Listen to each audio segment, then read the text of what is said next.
Olá pessoal, nessa parte 2 do nosso curso nós vamos agora estudar sobre as propriedades da matéria, né? Então nós vimos no módulo passado que a química ela é uma ciência da natureza que estuda a matéria e suas transformações, né? Então, mas para a gente poder estudar matéria e suas transformações é preciso a gente conhecer alguns conceitos, certo? Relacionados à matéria. Então é isso que a gente vai começar nessa aula de hoje, como também estudar as propriedades da matéria. Nós vamos conhecer as propriedades que são gerais a todos os materiais, as que são funcionais e as que são específicas, tá bom? Então vamos lá. Então sabemos desde do ensino fundamental que matéria é tudo aquilo que compõe as coisas, que tem massa, peso e ocupa lugar no espaço, certo? Então, um conceitozinho básico lá bem do ensino fundamental, de ciências ainda, né? É a diferença de matéria, corpo e objeto. Então, eu acabei de definir matéria. Tudo que tem massa, que compõe as coisas e que ocupa lugar no espaço, né? Tem peso, volume. Então, o que seria um corpo, né? O corpo ele é uma porção limitada da matéria. E um objeto é um utensílio que tem alguma serventia para o ser humano. Um exemplo é que o mármore é matéria. Um bloco de mármore, eu estou limitando, ele é um corpo. E uma pia de mármore, ele é um objeto, porque ele vai ter uma serventia.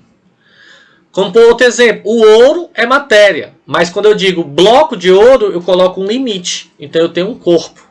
Quando eu falo que eu tenho uma aliança ou um colar de ouro, eu tenho um objeto, tá bom?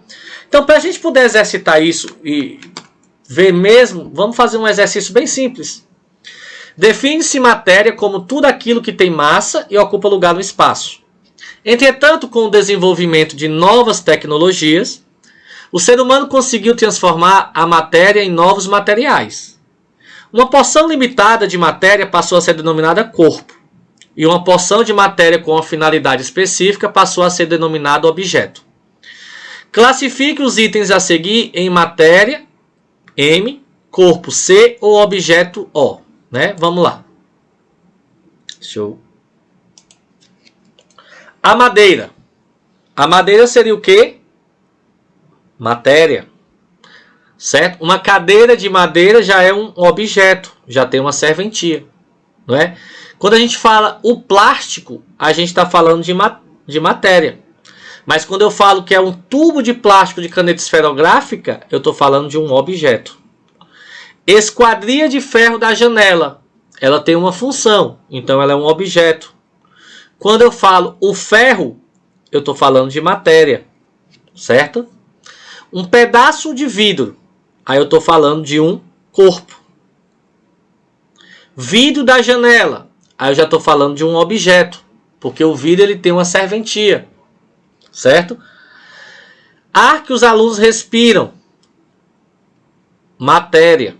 E uma barra de ouro seria um corpo, tá bom? Então fica aí para a gente poder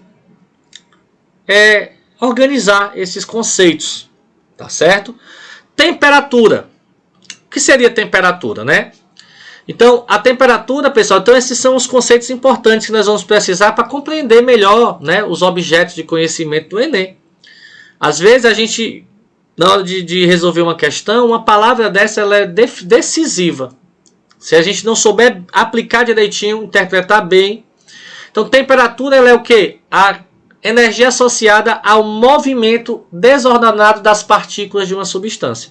Então, na verdade, o que a gente pode observar nessa animação é que quanto maior a temperatura, mais desorganizada está a substância, né? Os átomos, as partículas. Então, se a gente diminui a temperatura, a gente também passa a organizar. Essa movimentação cinética também é menor, certo?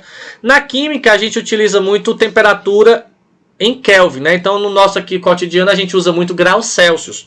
E aí na química a gente gosta muito, gosta não, né? É uma escala utilizada em todos os países, né? É uma escala universal. Então, a gente faz o quê? Para transformar para a escala Kelvin.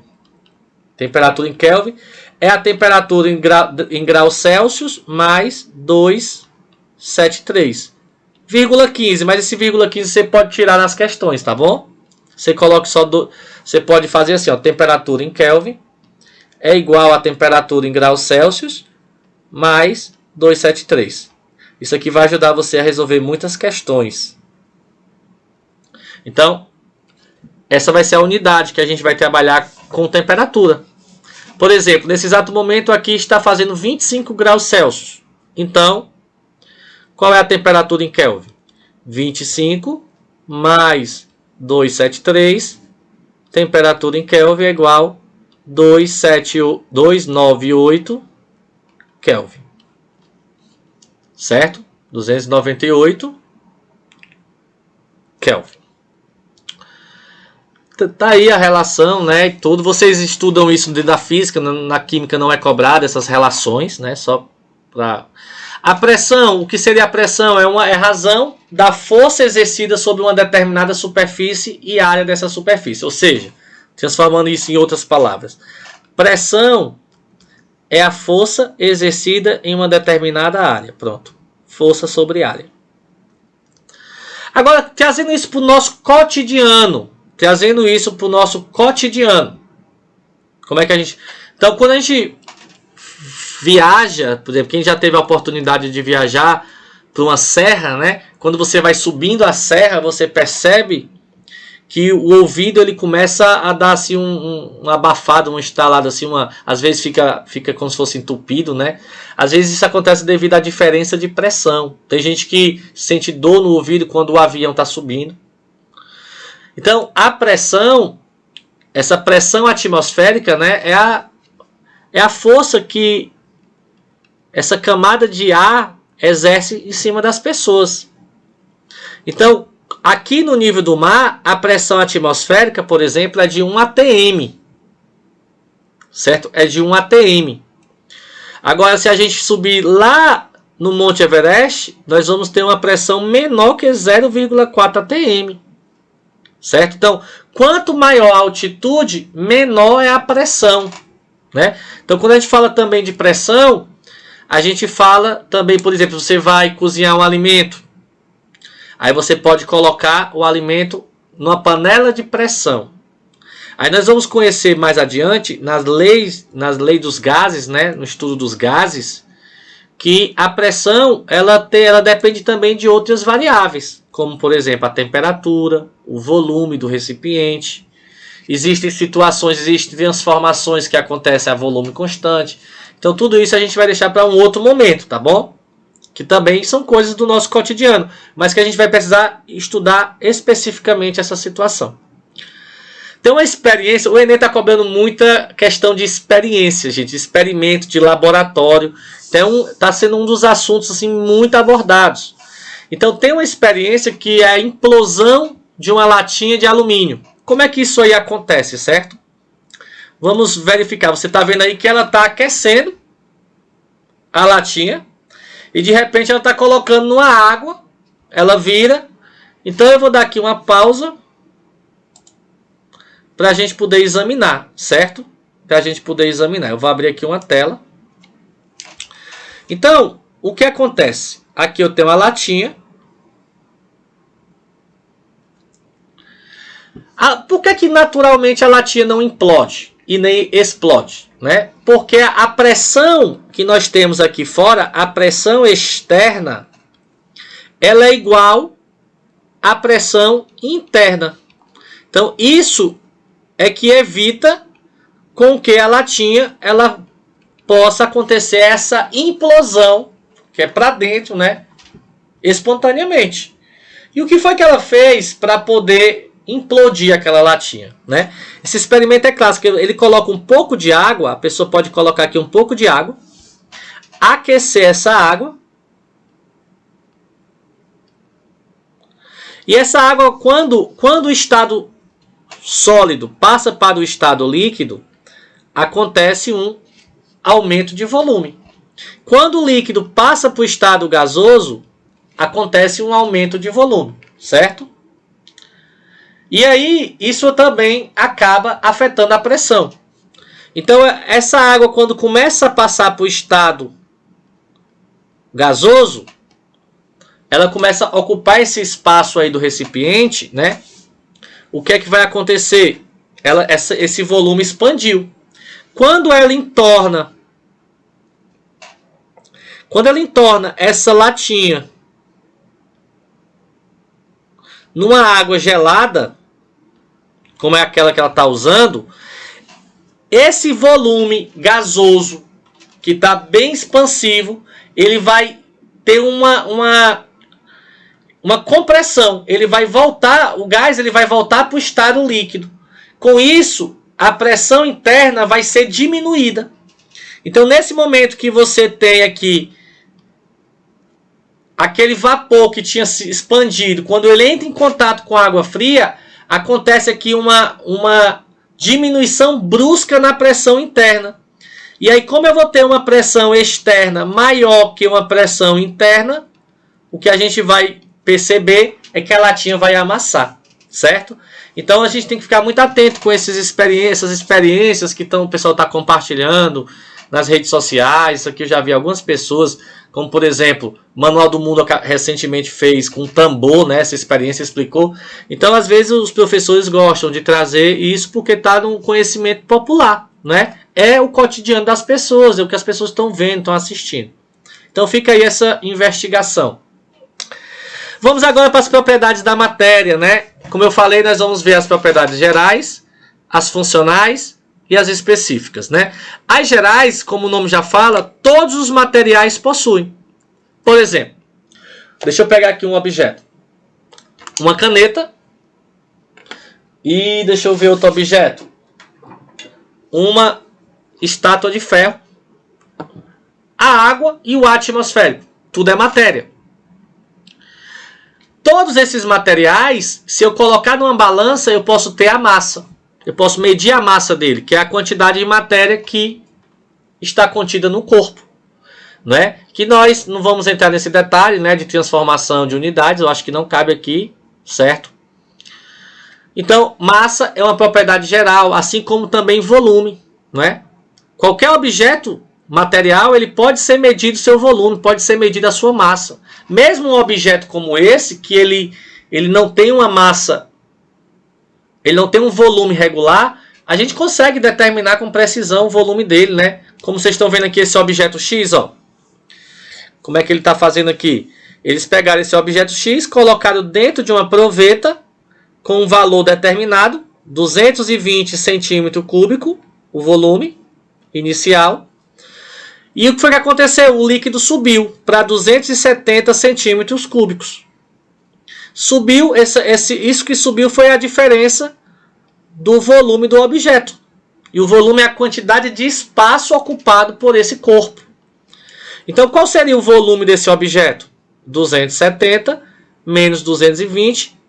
Então, ele tem 50 centímetros cúbicos. Apesar de não ser regular, a gente consegue determinar.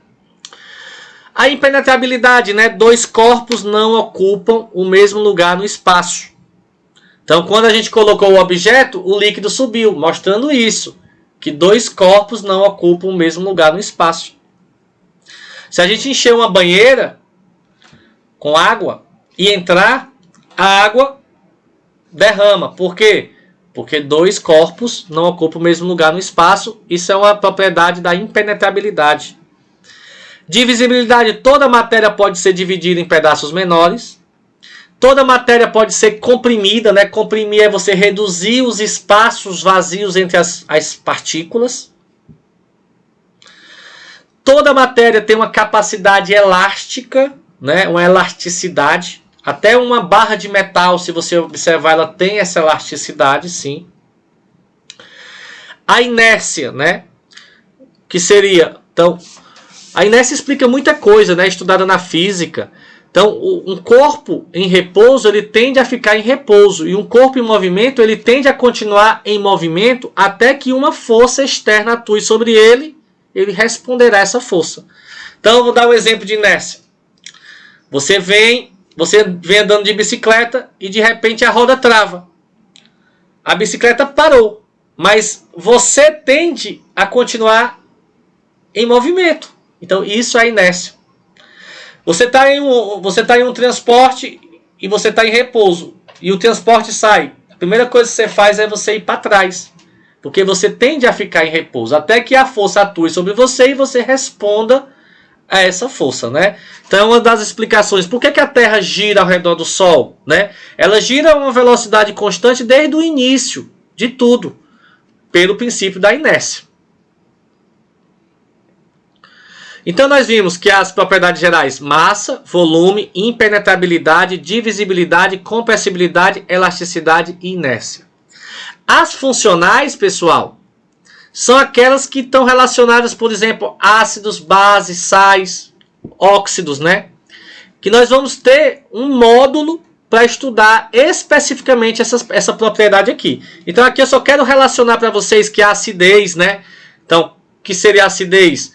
Tem a ver com o sabor azedo da substância, que ela é corrosiva, né? pH menor que 7, entre outras coisas que não precisa a gente trazer hoje. Mas acidez, basicidade e salinidade são propriedades funcionais da matéria e nós vamos ainda estudar cada uma, saber dar o nome dos compostos bem direitinho. As propriedades específicas, essas a gente tem que ter muita atenção. Vamos lá, vamos já fazer duas questões Enem em cima das propriedades específicas da matéria e que caíram recentemente. Então, primeiro, nós temos as propriedades químicas, as propriedades físicas e as organolépticas. Então, propriedade específica é aquela que cada substância possui a sua, diferente das outras. Funcional é que temos grupo de substâncias com aquelas características. Geral é que todas as substâncias possuem aquelas características. Então, a primeira propriedade química, né, isso tem a ver com a estrutura íntima da matéria, a combustibilidade. Cada material pega fogo de uma maneira diferente. Aqui na cidade a gente tem um pessoal no sinal que agora pega o fogo e fica passando no braço, coloca na boca, passa no corpo. Ali é um tipo de mistura, né? Geralmente usa solventes orgânicos diluídos, que aquele fogo libera uma quantidade de energia muito pouca. E como ele está misturado com a água primeiro absorve essa energia para passar para o estado gasoso, impedindo que logo queime a pele. Então é onde mora a resposta desse mistério, né? Como é que ele passa aquele fogo e não queima? Não tem cicatriz? É isso. Se você vai fazer uma fogueira, você vai perceber que tem madeiras que liberam uma quantidade de energia diferente da outra. Você sente o calor diferente. Diferentes tipos de madeiras. O gás de cozinha não derrete a panela, mas o maçarico consegue derreter. Certo? Então, cada material libera uma quantidade de energia, né? Que nós vamos ver isso onde? Essa quantidade de energia é o campo de estudo da termoquímica. A entalpia. Nós vamos estudar isso em entalpia. Então, a gente associa essa palavra entalpia a essa energia liberada ou absorvida numa reação. No caso da combustão, vai ser a energia liberada. Combustão geralmente tem ΔH, variação de entalpia, menor do que zero, né? A oxidação, que a gente chama de ferrugem, né? Um objeto enferrujou, então ele oxidou. Oxidar é uma reação química onde uma espécie doa elétrons para outro. É uma propriedade. Os materiais, por exemplo, ouro, prata, platina, eles são metais nobres por conta deles terem dificuldade para oxidar.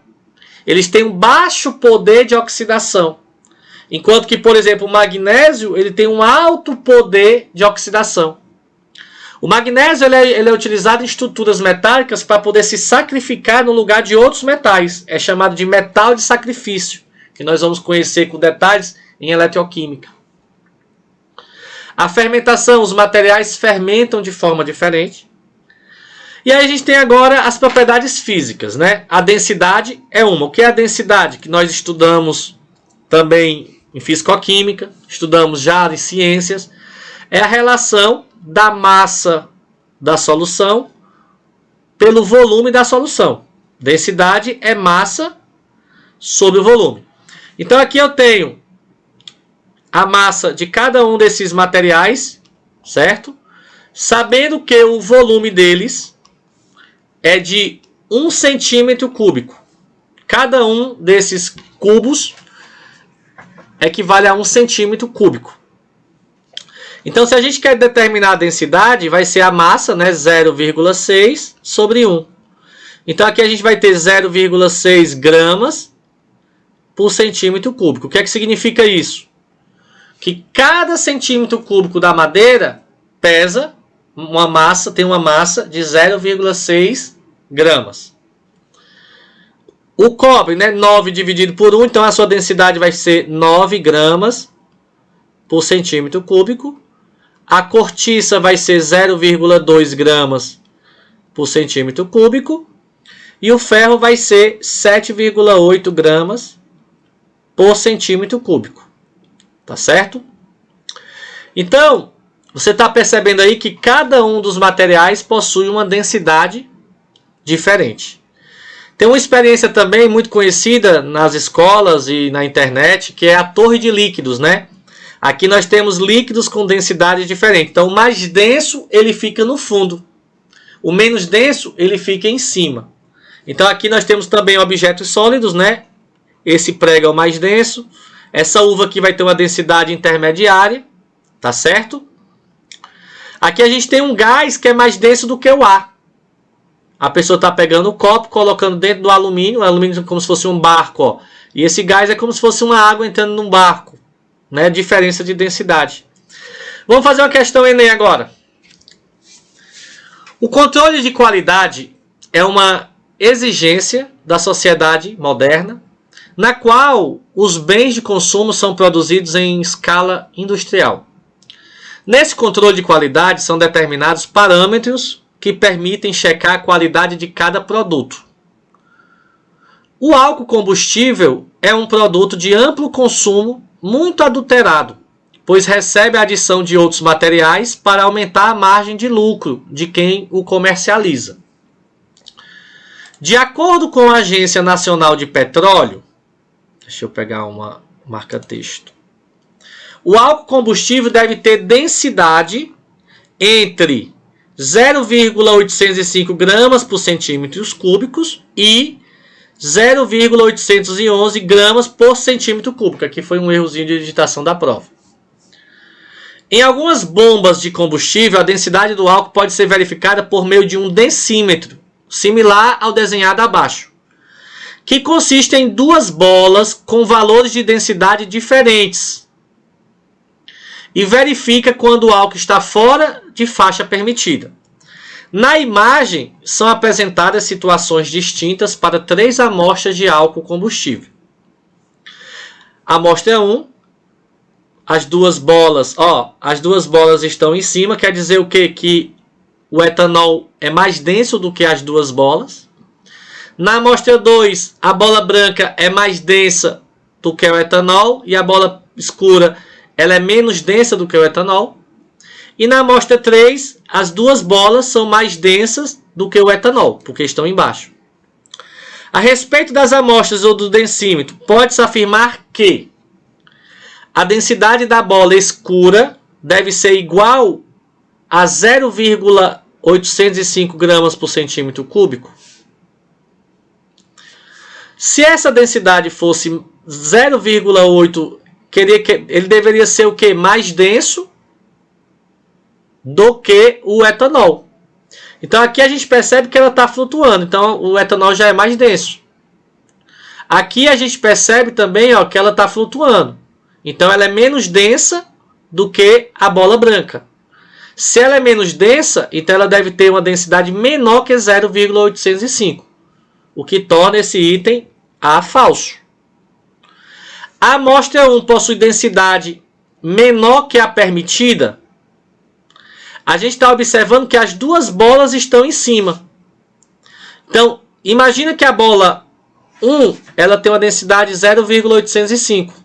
A bola 2, densidade 0,811.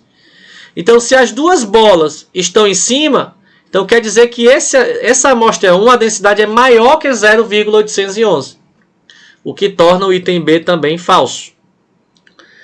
C. A bola clara tem densidade igual à densidade da bola escura? Se elas tivessem a mesma densidade, o comportamento seria o mesmo. Na amostra 2, uma está embaixo, outra está em cima. Então já mostra que a densidade não é igual. Item D. A amostra que está dentro do padrão estabelecido é a de número 2.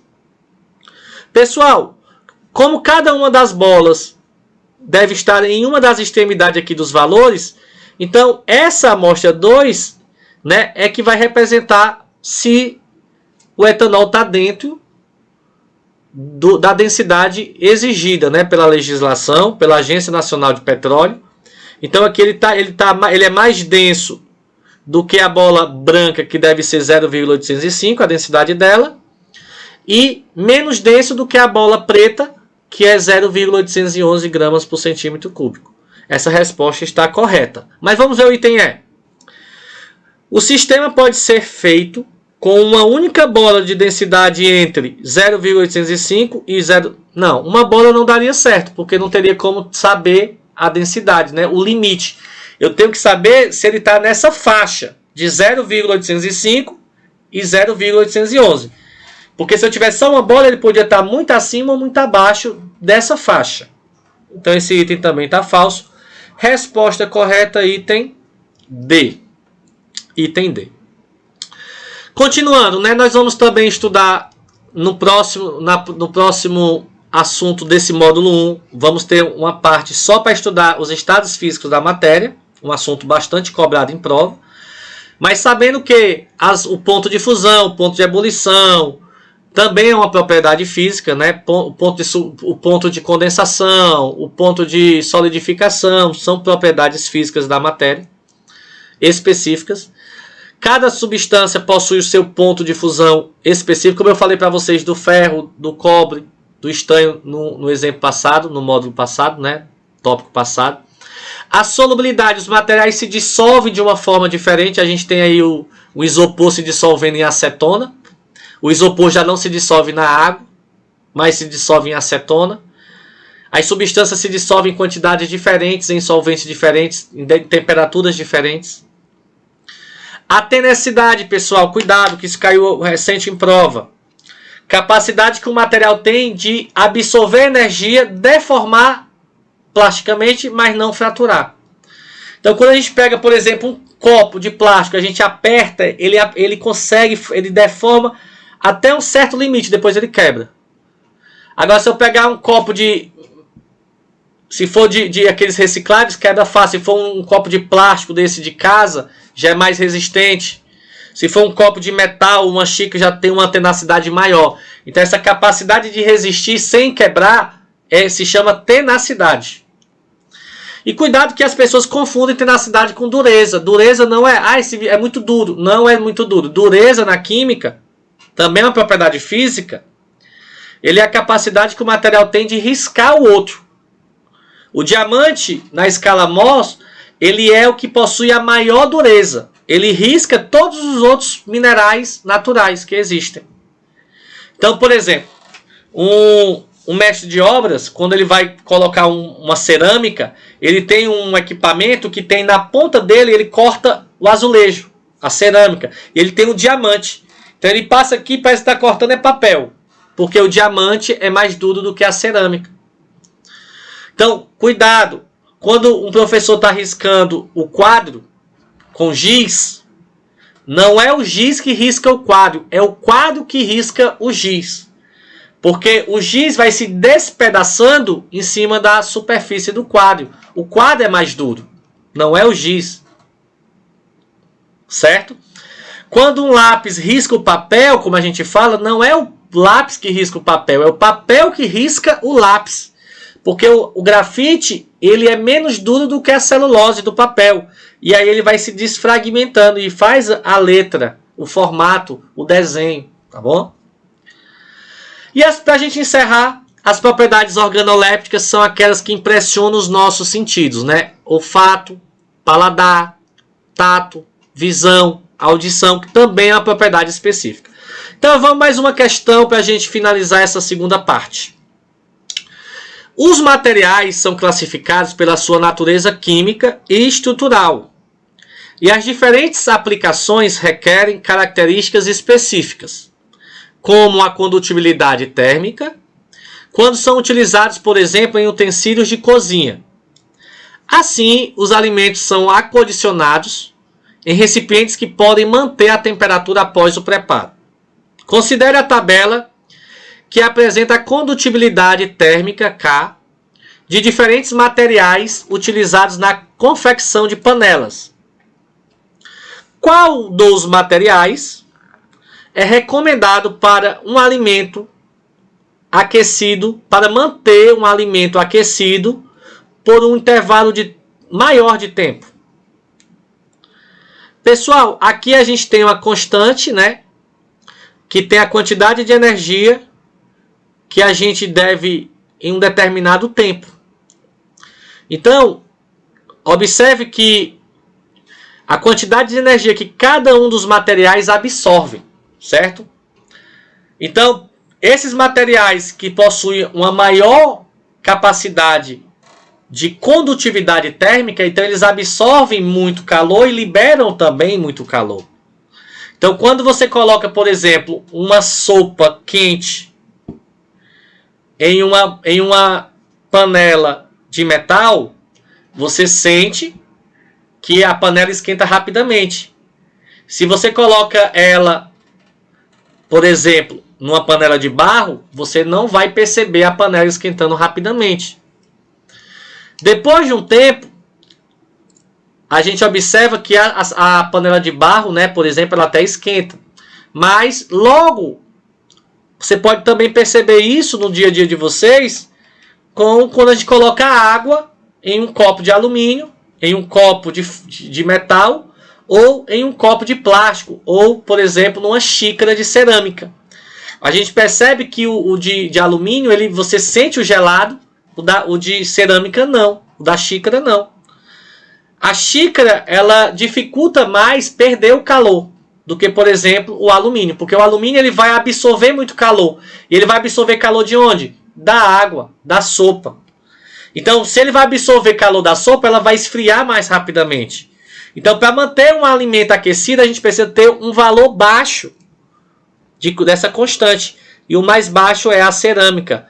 Resposta item é. Tá bom? Então, próximo assunto, ainda do módulo 1, vamos estudar os estados físicos da matéria. Então, até já!